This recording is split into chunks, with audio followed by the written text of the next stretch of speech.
Hello guys, welcome back our channel. இன்னைக்கு ஒரு சூப்பரான அப்டேட் தான் பார்க்க போகிறோம். வீடியோவை ஸ்கிப் பண்ணாமல் ஃபுல்லாக பாருங்கள். இவ்வளோ நாள் நம்ம எதிர்பார்த்துட்டு இருந்த குரூப் 4 உடைய நோட்டிஃபிகேஷன் இன்னைக்கு ரிலீஸ் ஆயிருக்கு. அவங்க ஆனுவல் பிளானரில் முன்னாடியே சொன்ன மாதிரி April 25 டுடே வந்து நோட்டிஃபிகேஷன் ரிலீஸ் ஆயிருக்கு. ஆனால் எக்ஸாம் டேட்டில் சேஞ்ச் வந்திருக்கு. ஒரு டேட் வந்து முன்னாடி கொடுத்துருக்காங்க. ஃபஸ்ட்டு வந்து July 13 சொல்லியிருந்தாங்க. பட் ஆனால் இப்போ எக்ஸாம் டேட் பார்த்தீங்கன்னா July 12 சொல்லியிருக்காங்க. ஒரு நாளுங்கிறதுனால பெருசாக டிஃப்ரென்ஸ் கிடையாது. பட் இருந்தாலும் நோட்டிஃபிகேஷன் வந்தது ஹாப்பி தான். பட் சின்னதாக ஒரு வருத்தம் இருக்க தான் செய்யுது. என்னங்கிறத சொல்கிறேன். டேட் பார்த்தீங்கன்னா இன்றைக்கி தான் நோட்டிஃபிகேஷன் ரிலீஸ் ஆகிருக்கு. லாஸ்ட் டேட்டுடைய அப்ளிகேஷன் எப்போ முடியுது பார்த்தீங்கன்னா May 24 வரைக்குமே அப்ளை பண்ணிக்கலாம். எக்ஸாம் டேட்டு July 12 9:30 to 12:30 எக்ஸாமுடைய டைமிங்கு.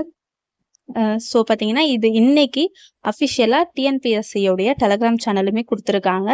அஃபிஷியல் வெப்சைட்லையுமே ரிலீஸ் பண்ணியிருக்காங்க. எக்ஸாமுடைய டேட்டு நோட்டிஃபிகேஷன் எல்லாமே இவ்வளோ பார்த்துருக்கோம். எல்லாம் ஹாப்பி தான். பட் இருந்தாலும் என்ன ஒரு சின்ன ஒரு இதுன்னா வேக்கன்சி எவ்வளோ பார்த்தீங்கன்னா கம்மி தான்.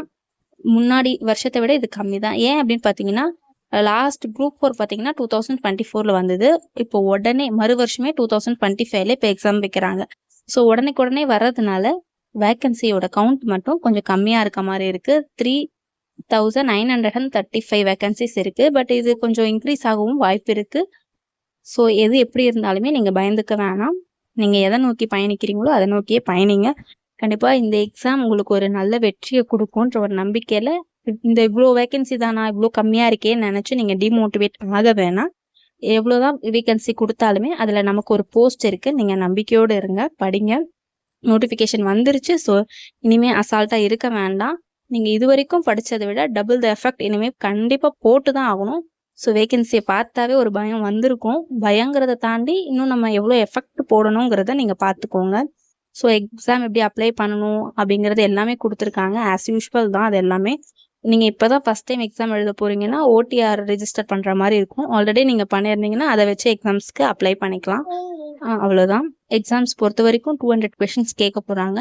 100 தமிழ், ஜிகேலேருந்து 75, மேக்ஸ் அண்ட் ஆப்டிடியூடில் பார்த்தீங்கன்னா 25, டோட்டலாக 200 கொஷின் 300 மார்க்ஸுக்கு. ஒரு கொஷினுக்கு பார்த்தீங்கன்னா 1.5 மார்க்ஸ் வைக்கிறாங்க. ஆஸ் யூஷுவல் OMR ஷீட்டில் தான் வைக்க போகிறாங்க. OMR ஷீட்லேயுமே லாஸ்ட்டாக ஒரு அப்டேட் கொண்டு வந்திருந்தாங்க. அதை பற்றியுமே நான் வீடியோஸ் கொடுத்துருந்தேன். இதுக்கு முன்னாடி இந்த ABCD எல்லாம் கவுண்ட் பண்ணி போடுற மாதிரி இருக்கும். பட் இப்போ வந்து அது அவசியம் கிடையாது. இதுவே ஒரு மிகப்பெரிய ஒரு இதுதான். பரவாயில்ல, நல்ல அப்டேட்லாம் கொடுத்துட்ருக்காங்க. ரொம்ப ஃபாஸ்ட்டாகவே கொடுக்குறாங்க. ஒரு அப்டேட்டுமே சொன்ன டேட்டில் கொடுக்குறாங்க. மெயின்லி அதுதான், கரெக்டாக சொன்ன டேட்டில் எல்லாமே நடக்குது. ஸோ நீங்கள் உங்களுடைய டார்கெட் குரூப் 4 தான்னா கண்டிப்பாக நீங்கள் நல்லா படிங்க. இது வரைக்கும் படித்ததை நல்லா ரிவிஷன் பண்ணுங்கள், டைம் வேஸ்ட் பண்ணாமல். இனி வரும் காலங்களில் டபுள் த எஃபெக்ட் கண்டிப்பாக போட்டு தான் ஆகணும். வேறு வழி கிடையாது. முடிஞ்ச வரைக்கும் இந்த மந்த்குள்ளே படித்து முடிச்சுட்டு நெக்ஸ்ட் 2 மந்த்ஸுக்கு ரிவிஷனாக வச்சுக்கோங்க. அப்போ தான் உங்களால் வந்து எக்ஸாம்ஸை நல்லபடியாக கிளியர் பண்ண முடியும். ஸோ இந்த வீடியோ அவ்வளோதான். இந்த வீடியோ பிடிச்சிருந்தா நம்ம சேனலை மறக்காமல் சப்ஸ்கிரைப் பண்ணிக்கோங்க. வீடியோக்கு ஒரு லைக் பண்ணிக்கோங்க. நோட்டிஃபிகேஷனுடைய டீட்டெயில்ஸ் பார்த்தீங்கன்னா டெலகிராம் சேனலில் கொடுத்துருக்கேன். நீங்கள் செக் பண்ணி பார்த்துக்கோங்க. நெக்ஸ்ட் ஒரு வீடியோவில் பார்க்கலாம். தேங்க்ஸ் ஃபார் வாட்சிங்.